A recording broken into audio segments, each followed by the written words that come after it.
मैं एक paranormal investigator हूँ और जो मैं आपको बताने जा रहा हूँ वह मेरी जिंदगी का सबसे डरावना केस था। मुझे एक कॉल आया। एक छोटे से गांव के कोने में एक पुराना घर था। लोग कहते थे कि वहां रात होते ही किसी के चलने की आवाज आती है, दरवाजे अपने आप खुल जाते हैं और सबसे अजीब बात, वहां रहने वाले लोग कभी ज्यादा दिन टिक नहीं पाते। मैं रात के 11 बजे वहां पहुंचा। पूरा इलाका बिल्कुल सूना था। हवा भी अजीब सी ठंडी लग रही थी। जैसे ही मैं घर के अंदर गया, मेरा ईएमएफ मीटर अचानक से बढ़ने लगा। मतलब वहां कुछ भी सामान्य नहीं था। अंदर सब कुछ पुराना और धूल से भरा हुआ था। लेकिन एक चीज अजीब थी। फर्श पर ताजे पैरों के निशान थे, जैसे कोई अभी अभी वहां चला हो। मैं धीरे धीरे अंदर बढ़ने लगा।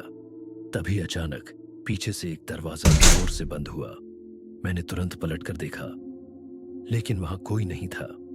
मेरे हाथ कांप रहे थे, लेकिन मैं सब रिकॉर्ड कर रहा था।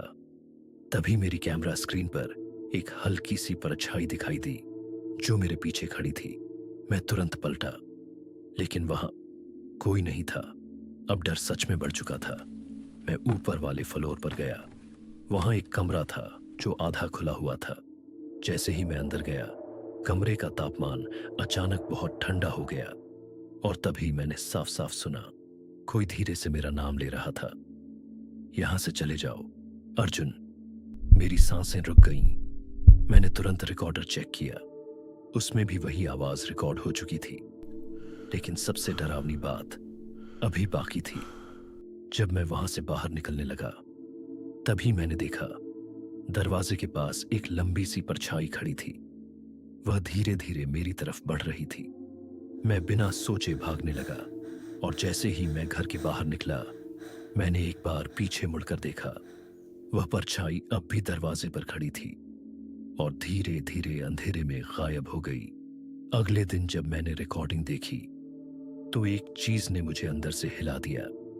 जब मैं कमरे में अकेला खड़ा था, कैमरे में साफ दिखाई दिया मैं कभी अकेला था ही नहीं।